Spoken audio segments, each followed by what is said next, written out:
तो जैसा कि आपने नोवेल के लास्ट पार्ट के अंदर देखा था कि जो प्यूरिफाइड डीमन लोटस फ्लेम थी उसे एक स्क्रॉल के अंदर सील कर दिया था। इस वजह से सभी लोग उसे लेने के लिए टूट पड़ते और पूरे आसमान के अंदर क्योस मच जाता है, जहाँ पे सभी लोग स्क्रॉल को लेने के चक्कर में एक दूसरे को गाजर मूली की तरह काट रहे होते हैं। और इसी बीच जो जियान होता है वो स्क्रॉल को ले लेता है, मगर जियान उसे लेके वहां से भाग पाता उससे पहले वहां पे आ जाता है हुन फेंग। इस वजह से उन दोनों के बीच फाइट होना स्टार्ट हो जाती है, जहाँ पर दोनों अपनी सारी पावरफुल दाव स्किलों का यूज करने लगते हैं। वहीं पे जो होलो सोल का चिप जो अभी के लिए अपनी एनर्जी को रिकवर कर रहा होता है, जब वो इन लोगों की फाइट को देखता है तो वो पूरी तरीके से हैरान हो जाता है, क्योंकि उसे ऐसा लगता था हुन फेंग तो बहुत ही बड़ा तर्रम खा है, क्योंकि उसके पास है हुन क्लैन की सबसे पावरफुल दाव स्किल है। इसके बावजूद भी वो जियान के ऊपर 1% भी भारी नहीं पड़ पाता है। इसी वजह से होलो सोल का चिप बोलता है कि बस थोड़ी देर और उसके बाद मेरी एनर्जी रिकवर हो जाएगी और मैं फिर से फाइट कर पाऊंगा, तब तुम लोगों की गुद्दी अच्छे से लाल करूंगा। और फिर उसके बाद उसकी नजर जाती है प्यूरिफाइड डीमन लोटस फ्लेम की स्क्रॉल के ऊपर। इस वजह से उसके अंदर जोश आ जाता है और बोलता है इस बार मेरा हुन कैन किसी भी कीमत पर इस प्यूरिफाइड डीमन लोटस फ्लेम को लेकर ही रहेगा। और फिर इसके बाद जो सीन होता है काटो के वापस जियान और हुन फेंग के ऊपर आ जाता है, जहाँ पे वो दोनों एक दूसरे पर हमला कर रहे होते हैं। तभी जो जियान होता है तुरंत ही पीछे जाता है और अपनी हैंड साइन को चेंज करता है और जोर से चिल्लाते बोलता है येलो स्प्रिंग पाम और येलो स्प्रिंग फिंगर। इसी वजह से आसमान को फाड़कर एक बड़ी सी फिंगर जाने लगती सीधा हुन फेंग की तरफ। तभी अचानक से नीचे का लावा फट जाता है और नीचे से हुन फेंग की तरफ से काफी सारे पाम आने लगते हैं। इस वजह से अब वो बीच में फंस चुका होता है, मगर इसके बावजूद भी उसके चेहरे के ऊपर कोई भी पैनिक नहीं दिखाई देता है, बल्कि उसके चेहरे के ऊपर होती है एक स्माइल। जबकि वो दोनों अटैक अभी के लिए उसके काफी करीब आ चुके होते हैं, मगर तभी वो अपने हाथ को आगे उठाता और उसके हाथ में से निकलती एक थोड़ी सी ब्लैक एनर्जी जो कि बिल्कुल लिटिल लिटिल सी होती। तभी जियान के दोनों अटैक होते हो जाके सीधा उसी से टकराते हैं और लोगों ने और जियान ने सोच रखा था कि यहाँ पे बहुत ही बड़ा ब्लास्ट होने वाला, पूरा स्पेस फट जाएगा, लेकिन वहाँ पे ऐसा कुछ भी नहीं होता। जैसे वो दोनों अटैक जाके उस ब्लैक एनर्जी से टकराए थे, तभी वो एनर्जी डिवॉल्वर करना स्टार्ट कर देती है उन दोनों अटैकों को और कुछ ही पल के अंदर साफ कर देती है। और उन पे से स्माइल करे खड़ा रहता है। वहीं पे ये सब देख के जियान पूरी तरीके से हैरान हो चुका होता है और जियान को अब थोड़ा बहुत समझ में आ चुका था कि इसके पास कोई स्पेशल पावर है जो कि किसी भी चीज को डिवोर कर सकती है, यहाँ तक कि उसकी दुई की और दाउस के लिए नहीं बल्कि उसकी हवाली फिल्म को भी। इसी वजह से जियान की लिटिल लिटिल फटने लगती है, मगर तभी जो हुन फेंग हो तो स्माइल के साथ बोलता है जियान अगर तुम्हारे अंदर इतना ही टैलेंट है और तुम इतना ही कर सकते हो तो फिर मैं इस फाइट को अभी खत्म कर देता हूँ। और इतना बोलते वो अपनी हैंडसानों को चेंज करता और उसकी फोरहेड के ऊपर आने लगता है एक सिंबल, और साथ ही उसका जो ऑरा होता है वो भी बहुत ही फास्ट तरीके से राइज करता है और वो डाउशेंग के 2 स्टार के एडवांस लेवल से सीधा ब्रेक थ्रू कर जाता है डाउशेंग के 3 स्टार के अंदर, क्योंकि उसने अभी के लिए अपनी क्लैन टैटू की पावर का यूज कर लिया है। अब ये सब देख के जियान की टेंशन बढ़ने लगती है, मगर तभी अचानक से जियान की दिमाग की एकदम से बत्ती जलती है और उसे समझ में आ जाता है कि इसकी गुद्दी कैसे दबोचनी है। इस पर जियान तुरंत ही अपनी हैंडसानों को चेंज करता है, जिस वजह से उसके फोरहेड से निकल आती है उसकी स्पिरिचुअल स्ट्रेंथ और जियान के साइड में एक और जियान आके खड़ा हो जाता है जिसकी स्ट्रेंथ बिल्कुल भी जियान से कम नहीं होती, वो एकदम सेम स्ट्रेंथ का होता है। और ये जब उसे हुनफेंग दिखता है तो उसकी हवा चेंज हो जाती है और ये पे जो जियान होता है वो भी थोड़ा सा कॉन्फिडेंस में आ जाता है, क्योंकि वो अभी के लिए इस बात को बहुत ही अच्छे से जानता है। अभी के लिए हुनफेंग को तो छोड़े, यहाँ पे हुन क्लैन का कोई और भी वॉरियर आ जाता है वो भी अभी के लिए जियान के सामने नहीं टिक पाएगा। यहाँ तक कि होलुप्सो का जो चीफ था वो जियान की परफेक्ट हेवली स्टेट को तब दबा पाया था जब वो अपनी फुल स्ट्रेंथ के अंदर था। इसी वजह से जियान को थोड़ा सा कॉन्फिडेंस आ जाता है और वो तुरंत ही आसमान के अंदर चला जाता है और बिना कोई टाइम वेस्ट करे अपनी 5 हेवली फ्लेम को बाहर निकाल लेता है और तुरंत ही हैंड साइन को चेंज करने लगता है। इस वजह से उसकी जो 5 हेवली फ्लेम होती है वो काफी ज्यादा वायलेंट हो जाती है, क्योंकि जियान यहाँ पे यूज कर रहा होता है अपनी 5 रिंग स्पेलिंग टेक्निक को। और फिर उसकी जो स्पिरिचुअल बॉडी होती है वो भी अभी के लिए बहुत ही फास्ट तरीके से अपनी हैंड साइन को चेंज कर रही होती है। इस वजह से उसकी जो बॉडी होती है वो बढ़ना स्टार्ट हो जाती है और तुरंत ही एक बड़ी सी जॉइंट के अंदर कन्वर्ट हो जाती है, जिसका साइज ऑलमोस्ट 20 फीट का होगा। और अभी के लिए जो दाव स्किल का नाम होता है वो होता है 9 सेरिंग डिवाइन एंगर। जिसे देखे रियल जियान बोलता है कि अभी के लिए मुझे ऐसा लगता है कि ये जो दाव स्किल है जो मैंने अभी तक यूज की है उससे भी ज्यादा खतरनाक होने वाली है। और इसी बीच जियान के सर के ऊपर 5 फायर मैजिकल बीस्ट आ जाते हैं जो कि आपस में कंबाइन हो जाते हैं, जिससे जियान एक हेवली फ्लेम की ब्लेड को बना लेता है जो कि बहुत ही फास्ट तरीके से मूव कर रही थी। इसी वजह से उसके अंदर से जो एनर्जी बाहर निकल रही होती है वो भी काफी ज्यादा खतरनाक होती है। और जब ये सब हुनफेंग भी देखता तो उसके हाव भी पूरी तरीके से चेंज हो जाते हैं। अब उसकी भी जी फटने लगी थी, लेकिन तभी वो भी अपनी हैंड साइन को चेंज करता जिस वजह से उसकी बॉडी के अंदर से प्रॉपर ब्लैक दुई की बाहर निकलने लगती है जो कि तुरंत ही कन्वर्ट हो जाती बड़ी बड़ी ब्लेडों के अंदर। इस वजह से अब उसकी साइड का भी जो माहौल होता है वो काफी ज्यादा खतरनाक हो जाता है। और यहाँ पे जो लोग अभी के लिए प्यूरिफाइड डीमन लॉर्ड फिल्म को लूटने के लिए यहाँ डोल रहे होते हैं वो भी जब इस नजारे को देखते हैं उनकी फटके चौसठ हो जाती है और तुरंत ही अपना छठवा गैस डालते और वहां से फूट लेते हैं, क्योंकि उन्हें पता था कि यहाँ खड़े रहना मतलब अपनी मौत को बुलावा देना, क्योंकि ये तो बौखला चुके हैं पूरी तरीके से। लेकिन वहीं पे वो दोनों अभी के लिए एकदम कोल्ड वाली स्माइल के साथ एक दूसरे को देख रहे थे। तभी जो जियान होता है वो बोलता है फायरिंग स्पेलिंग ब्लेड और इतना बोलते कर अपने हाथ को क्लंच कर देता है। इस वजह से जियान की जो फायर ब्लेड होती है वो तुरंत ही आगे तरफ बढ़ने लगती है और वो इतनी ज्यादा पावरफुल होती है कि उसके आसपास का जो स्पेस होता है उसे चीरती हुई आगे तरफ बढ़ रही होती है, यहाँ तक कि जो नीचे का मैग्मा होता है वो भी साइड हट रहा होता है, माहौल पूरा वेवी। और यहाँ पे जियान की दूसरी बॉडी ने जो दो स्किल बनाई होती तभी वो बड़ा सा जायंट होता है वो अपने मुंह को खोलता है और जोर से चिल्ला देता है, जिस वजह से एक बहुत ही पावरफुल स्पिरिचुअल स्ट्रेंथ की वेव बाहर निकलती है जो कि तुरंत ही उन फैंग की तरफ आगे बढ़ने लगती है। इस अटैक को देखकर तो वो भी और भी काफी ज्यादा डर जाता है। इसी वजह से वो अपने मुंह को खोलता है और इसके अंदर से एक ब्लैक एनर्जी बाहर निकलने लगती है जो जाके सीधा उसके सामने कलेक्ट हो जाती है और वो जोर से चिल्लाते हुए बोलता है हेवन सॉइलिंग मिरर। इतना बोलते हैं जो एनर्जी होती है फैलने लगती है और एक बड़ा सा मिरर बन जाता है है उसके सामने, जो कि बहुत ही ज्यादा वियर्ड होता है। उसके अंदर कोई भी एनर्जी जाती है, कोई भी हेवनली फ्लेम जाती है, वो तुरंत ही गायब हो जाती थी, उसका नाम और निशान नहीं बचता। और ये जो बाकी के लोग होते हैं, वो सभी लोग बहुत ही हैरानी के साथ देख रहे होते, तभी तो दोनों अटैक होते हैं, वो जाके आपस में टकरा जाती हैं। लेकिन इसके बावजूद भी वहाँ पे कोई भी एनर्जी की फ्लक्चुएशन नहीं होती, सब कुछ नॉर्मल सा रहता है। जहाँ पे जियान की जो ब्लेड होती है, जब वो उस ब्लैक मिरर के कांटेक्ट में आती है, तो उसकी जो हेवनली फ्लेम होती है वो कमजोर होना स्टार्ट हो जाती है। लेकिन साथ ही मिरर के अंदर से भी अभी के लिए काफी ज्यादा एनर्जी बाहर निकलने लगी थी, ऐसा लग रहा था कि उसके अंदर भी लीकेज हो गई है। लेकिन इसी बीच जियान का जो सोनिक अटैक होता है वो भी हो जाता है, जिस वजह से उस मिरर से टकराता है, मिरर की हालत तो खराब हो ही जाती है, बल्कि उसके अंदर से सोनिक वेव होती है वो जाके हान फेंग से टकराती है, जिस वजह से हान फेंग की हालत खराब हो जाती है। और धैक उनकी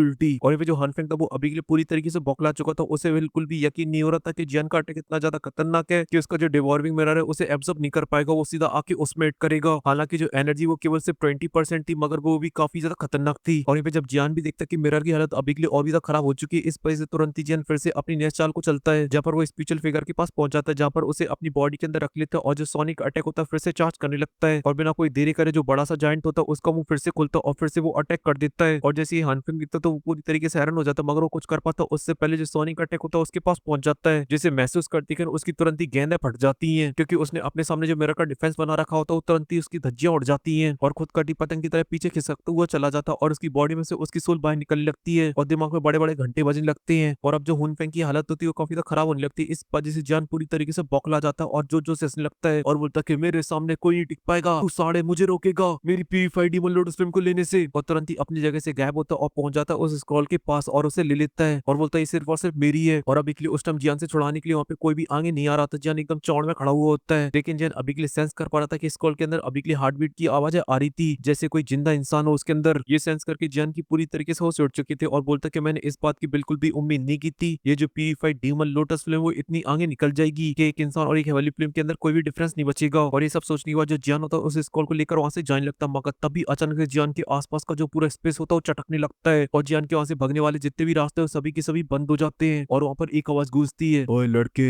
ये प्यूरिफाइड डीमन लोटस फ्लेम तेरी बाप की जागी नहीं है जो तू आएगा और इसे यहाँ से लेके चला जाएगा, ये सिर्फ और सिर्फ बिलोंग करती है हुन क्लैन को। ये सुनने के जियान की एकदम पैरों तले जमीन खिसक जाती और वो तुरंत ही पीछे मुड़ के देखता है, जहाँ पर उसे दिखाई देता है होलो सोल का चीफ हुन मैंगशेंग। जियान उसे देखकर बोलता है कि मगर ये इतनी जल्दी रिकवर कैसे कर गया, इसको तो प्यूरिफाइड डीमन लोटस फ्लेम ने मार मार के भूत बना दिया था। लेकिन अभी के लिए कुछ ही हो, मगर वो एकदम पूरी तरीके से टकाटक लग रहा होता है और उसने अभी के लिए जियान की गुद्दी को लाल करने के लिए उसने अपने एक ब्लैक हैंड को बना रखा होता है, जिसके अंदर अभी के लिए काफी ज्यादा दही की जारी होती है, जिस वजह से वो हाथ काफी ज्यादा खतरनाक लग रहा था। और उसका टारगेट था अभी के लिए जियान की खोपड़िया, जिसका सीधा साधा मतलब ये था कि होलो सोल का चीफ जियान का यहीं पे गेम खत्म करना चाहता है। और साथ ही अटैक की जो स्पीड होती है वो भी काफी ज्यादा फास्ट होती है और अभी के लिए जियान पूरी तरीके से लॉक था स्पेस के अंदर, क्योंकि जियान के आसपास की पूरी स्पेस को सीज कर दिया गया था। इस पर जियान उसे अभी के लिए डॉज भी नहीं कर सकता है। लेकिन इसके बावजूद भी जियान के चेहरे के ऊपर कोई भी पैनिक नहीं होता, क्योंकि जियान ने इससे भी करीब से मौत को देखा है और वो भी कई बार। इस पर जियान बिल्कुल भी पैनिक नहीं होता और बोलता है, ये जो प्यूरिफाइड डीमन लोटस फ्लेम है तू इसके बारे में तो अभी के लिए फिलहाल के लिए भूल जा, मगर तेरे लिए मेरे पास एक स्पेशल चीज है, वो है मेरा फाइल लोटस। अगर बोलो तो मैं इसे तुम्हें दे दूं, वो भी एकदम फ्री में। और इतना बोलते जो जियान तुरंत ही अपने कदमों को पीछे लेता है और जियान के हाथ में हमें देखने को मिलते 5 कलर की हेवनली फ्लेम, जिसे उसने अभी के पीछे कर रखा होता है। मगर जैसे वो 5 कलर आपस में कंबाइन होते हैं तभी अचानक से वहां पे फैलती है खतरनाक वाली एनर्जी और जियान तुरंत ही उस हाथ को आगे कर देता है, जहां पर होता है 5 कलर का एंग्री बुद्धा लोटस, जिसमें अभी के लिए कोई मिलावट नहीं होती, एकदम प्योर 5 कलर की हेवनली फ्लेम से बनाता। क्योंकि जियान अभी के लिए सिचुएशन की गंभीरता को बहुत ही अच्छे समझता था कि अभी के लिए उसके सामने जिसकी स्ट्रेंथ अभी के लिए उसकी औकात के बाहर है, इस वजह से अगर उसे उसके ऊपर कोई भी डैमेज पहुंचाना है तो फिर उसे अपना सबसे बड़ा तुर्क का इक्का चलना होगा। और जियान की अभी के लिए जो स्ट्रेंथ है वो काफी ज्यादा बढ़ चुकी है, इस पर जियान बहुत ही फास्ट तरीके से 5 कलर के एंग्री बुद्धा लोटस को बना पा रहा है। और अब जियान की जो नजरें होती है वो होलो सोल के चीफ के ऊपर होती हैं और जैसा कि अभी के लिए जियान के हाथ में उसका सबसे पावरफुल ट्रम्प कार्ड होता है, इस वजह से उसे कद्दू डर नहीं लग रहा होता होलो सोल के चीफ से। लेकिन दिक्कत वाली बात ये होती है कि होलो सोल का चीफ काफी ज्यादा स्ट्रॉन्ग होता है, इस वजह से एकदम फ्लैश की तरह चमकता और सीधा जियान के पास अपीयर हो जाता है। ये देखिए जियान के चेहरे के ऊपर स्माइल आ जाती है और बोलता है कि अभी के लिए लगता है तुम्हें कुछ ज्यादा जल्दी है, इस वजह से ये लो रख लो इसे। और इतना बोलती है अपने एंग्री बुद्धा लोटस को मार देता होलो सोल के चीफ में। लेकिन अभी के लिए जियान उसके काफी ज्यादा करीब होता, मगर इसके बावजूद भी जियान अपने आप को बिल्कुल भी पीछे नहीं ले जाता है, क्योंकि उसे पता है अगर उसने थोड़ा सा भी टाइम वेस्ट किया तो जो होलो सोल का चीफ है वो अटैक को डॉज कर देगा। इसलिए जियान तुरंत ही अपने एंग्री बुद्धा लोटस को ब्लास्ट करा देता है। वहीं पे ये सब चीजें अभी के लिए होलो सोल के चीफ के सामने एकदम स्लो मोशन में हो रही होती हैं। उसे अभी के लिए बिल्कुल भी यकीन नहीं था कि जियान इतना पागल है कि वो उसे बचाने के चक्कर में अपनी जान को भी रिस्क में डाल देगा। इसी वजह से बोलता है ये पागल लड़का और तुरंत ही अपने कदमों को पीछे लेने लगता, मगर तभी जो फायर लोटस होता है ब्लास्ट कर जाता है, जिस वजह से आसमान के अंदर एक बहुत ही बड़ा ब्लास्ट होता है, चारों तरफ फ्लेम ही फ्लेम फैल जाती है। अभी के लिए जितने भी डाउशेंग होते हैं सभी के सभी हैरान हो जाते हैं और आसमान की तरफ देखने लगते हैं, जहाँ पर सभी लोग को दिखाई दे रही होती है 5 कलर की हेवनली फ्लेम और अभी के लिए उनकी जो फ्लेम्स है वो इतनी ज्यादा खतरनाक है, वो सीधा आसमान से टकरा रही है और सीधा जमीन से टकरा रही है। इस वजह से जो रेल है वो अभी के लिए इनकी एनर्जी को भी होल्ड नहीं कर पा रहा है। उसके अंदर भी अभी के लिए क्रैक्स लाइनें आने लगी हैं और फिर जब हुनफेंग की इस ब्लास्ट को देखा तो उसके भी एकदम से कान खड़े हो जाते और बोलते ये कितना ज्यादा खतरनाक है। अगर यहाँ पे मैं अपनी पूरी स्ट्रेंथ का भी यूज कर लेता तो मुझे नहीं लगता कि मैं इससे बच पाता। तभी उसके साइड में डिप्टी चीफ आ जाता और बोलता है यंग मास्टर अभी के लिए आपको क्या लगता है हमारे होल चीफ बच पाएंगे नहीं बच पाएंगे? क्योंकि मैं इस एंग्री बुद्धा लोटस की चपेट में आ जाता तो मेरी तो पेटी पैक हो जाती। अभी के लिए आप लोगों को क्या लगता है होल ऑफ सोल का चीफ बच पाएगा कि नहीं बच पाएगा?